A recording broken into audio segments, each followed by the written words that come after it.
In almost any scenario that we can think of, gold's price can only get better from here, in other words, higher. But I'm going to be talking about one scenario where that may not be the case. In fact, gold could be in some pretty big trouble if this happens. Let's explore!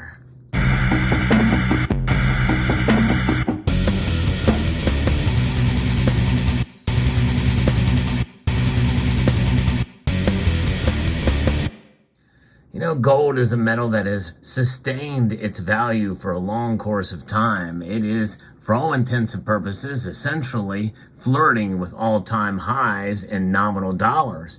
But that could change, and it could change for a number of different reasons. But all the indicators seem to point towards a higher gold price, especially when you look at the geopolitical outlook with regards to the war in Ukraine, but even more importantly, what the BRICS summit will foretell. You know, and that is essentially that, according to Russia, there will be a gold-backed trade currency between the BRICS nations that will compete directly with the dollar. Now, the devil is in the details with that, but even with that coming, there is actually a scenario here that could be not necessarily doomsday for gold, but we could see gold substantially fall back in price if this one thing happens. And a second thing that could happen as well that could really hit gold's price hard. I'm going to be referencing an article here from btimesonline.com.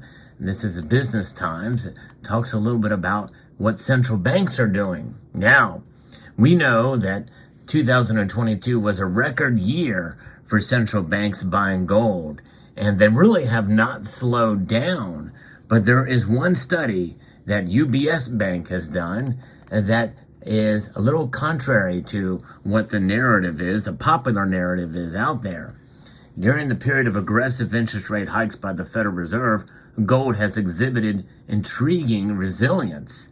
Despite the continuous rise in interest rates, and there's one coming very soon again, gold prices have not fallen, but rather increased. This contravenes its traditional valuation model of an inverse relationship with the 10-year U.S. real interest rate and also the dollar. The unexpected trend can be traced back to an unusual force. Central banks, yes indeed, amid relatively stable investment and jewelry demand, purchases by central banks have reached unprecedented levels. And so that's just it. Investment and jewelry demand has been pretty stable when you compare it to central bank demand. And that's just it. Those three things are the fulcrum of gold demand throughout. Gold jewelry is a major factor, especially in India, and to a large extent also in China. But really around the world, jewelry demand is a pretty stable thing. You know, you see that increase, and now the economic indicators very well point to at least a stable demand for those things. But it's the central bank demand that has really been the driving force behind the demand for gold over the past year or so. And that does not look to be slowing down, at least from what we can tell. I have done a story about how Turkey has sold off some of its gold to its citizens, but aside from that, there may be a handful of other central banks maybe stop purchasing, but most of them have said they're going to continue.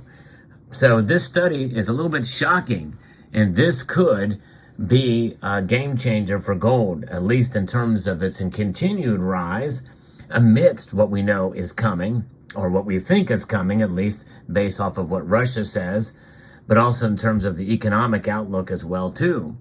A lot of different factors that could come into play.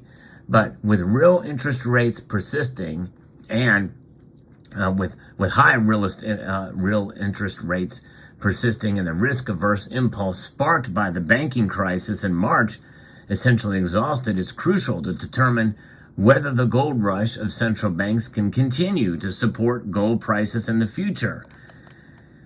There was a research that was done recently by a report released by a team led by UBS analyst Elena Amoruso.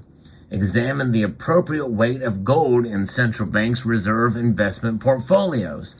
The report found that the optimal allocation of gold ranged between 0.5% and 11.5% of their portfolios. You know, we talk about our personal portfolios, but there is a measure for that for central banks as well, too. The other reserves include largely foreign exchanges, foreign currencies and the like. The dollar, by the way, is a big part of many central banks around the world, by the way, including many BRICS nations as well, too. A lot of people forget that the dollar is the most stable of all the currencies out there in spite of its inflated loss of value that we've been seeing at record levels for the past 40 years.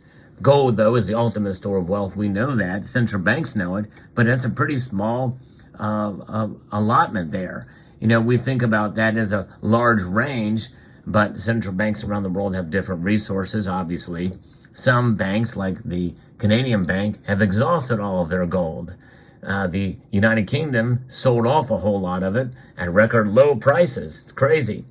In fact, by one account, by one article that I've been able to find from 2016, the Canadian Central Bank actually does have 77 ounces of gold left. Yeah, 77 specific ounces. That's kind of interesting. We'd love to know what those ounces consist of. Pretty neat. Pretty wild. But for all intents and purposes, most of us have more gold than the Canadian Central Bank, especially if they have none left. That's for sure. And I've always been an advocate of being your own central bank, by the way. But what is the allocation, the recommended allocation for a personal portfolio? Well, personally, it's somewhere between 5 and 35%. Yeah. Now, for some of us, it's a lot more than that, but they say, obviously it's good to have other money allocated to other places, especially for investments if you want to grow your money. Because when you buy gold, it's not about growing your wealth. It's about preserving it. It's about getting outside of the system, any system. It's about having your value, your money tied up in thing of a value that holds its value. Not necessarily growing it and not decreasing it either. That's where physical gold comes into play. And the risk we have is with premiums. There's a little less risk of that for central banks, but then there's other risks that they have in holding it as well too. And so this is quite intriguing that this report found that the optimal allocation is that range, only at 11.5% on the top end. The increment of gold holdings was only deemed reasonable when the target investment portfolio's term exceeded 6 years. Moreover, the UBS suggests that despite the current trend of deglobalization, central banks might not significantly increase their gold purchases, potentially limiting gold's future trajectory. However, traditional support remains returned with the potential end to the Fed's rate hike cycle, and the softening of the dollar and declining U.S. real interest rates may alleviate gold's predicament. So in other words, if they do a pause and we only do one other rate hike this year, that way may lift gold up if some of these central banks stop buying. But what could send gold into a decline, a pretty massive decline, a plunge, if you will, is if we start to see things turn the tide in the other direction. In other words, jewelry demand goes down. In fact, if a deep recession, a global recession hits, we very well could see gold prices fall, especially if central banks can't afford or have to sell their gold. This report does not talk about central banks selling their gold. We've seen one example of that so far that I've covered with Turkey, but we may see other examples of that, especially if we're in a deep global recession. And we may see more and more central banks sell gold, flooding the gold market to some extent. A lack of jewelry demand, on top of that, very well could send gold plunging hard. I'm talking below $1,500 an ounce. That could potentially happen in this scenario. Now, notice I didn't say under $1,000 an ounce because gold is resilient. And I think that would be a pretty massive drop to go from, right now it's about $1,970. And if it falls back down, over $400 will be a pretty big drop. That would be a plunge. But still, the resiliency of gold would be there. But nonetheless, that's a scenario and a situation that we have seen before in times of economic hardship, and it's come back to that. But we know what they say. Mark Twain says, history may not repeat, but often it rhymes.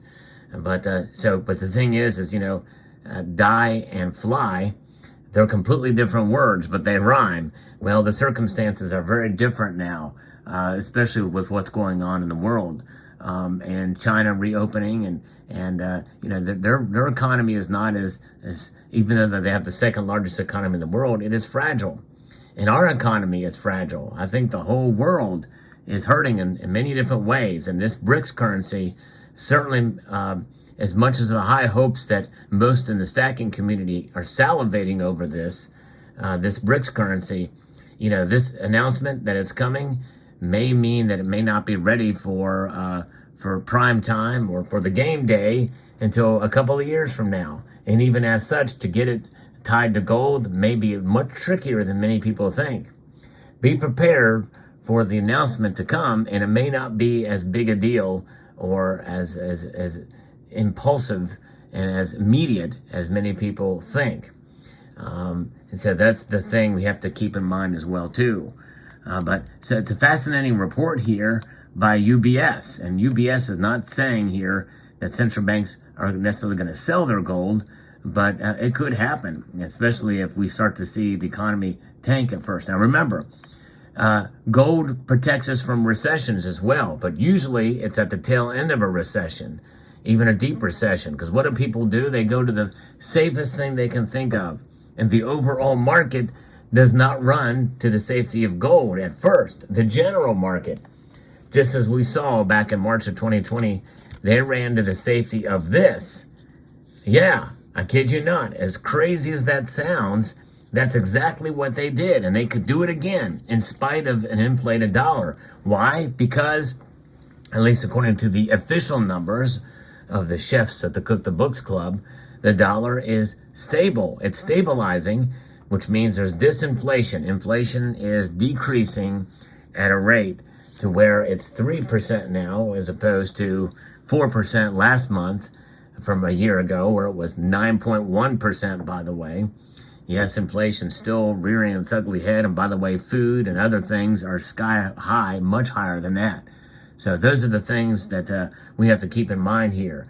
So be prepared for that possibility. I'm not saying it's going to happen, but that's a situation where gold could be in big trouble if that happens. And I think it's going to be a combination of things, really, but really it all boils down to central banks selling gold.